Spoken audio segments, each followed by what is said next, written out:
B Tech account খুলবেন। B Tech account খুলতে হলে প্রথমে আপনাকে গুগল ক্রোম ব্রাউজারে যেতে হবে।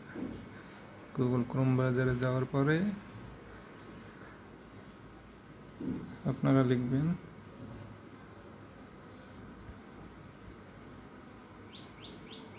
bitech24.com, এরকম এই ওয়েবসাইটে যাবে।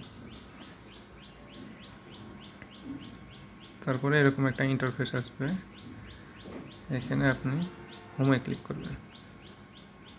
হোমে ক্লিক করার পরে এই যে এখানে দেখবেন লেখা আছে রেজিস্টার, এই রেজিস্টারে ক্লিক করবেন। ক্লিক করার পর আপনি এই যে কান্ট্রি আছে, কান্ট্রি সিলেক্ট করবেন। কান্ট্রি সিলেক্ট করে দেবেন বাংলাদেশ। এরপরে হচ্ছে আপনি রেফারেন্স দিবেন, যার মাধ্যমে খুলবেন। যেমন আমার রেফারেন্স হচ্ছে এটা হচ্ছে আমার রেফারেন্স আইডি। এখানে আপনার ফার্স্ট নেম দিবেন, যেমন রহিম খান লাস্ট নেম।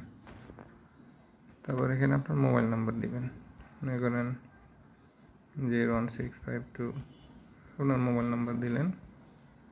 তারপরে এখানে দিবেন পাসওয়ার্ড, একটা পাসওয়ার্ড দিলেন। উপরে যে পাসওয়ার্ড দিবেন নিচে একই পাসওয়ার্ড দিবেন। তারপরে লিখবেন ইয়েস। তারপরে এখানে একটা ক্লিক দিবেন, এই কন্টিনিউতে ক্লিক করবেন। কন্টিনিউতে ক্লিক করলে একটা সাকসেসফুল অ্যাকাউন্ট দেখাবে। এভাবেই করতে পারবেন। Thank you.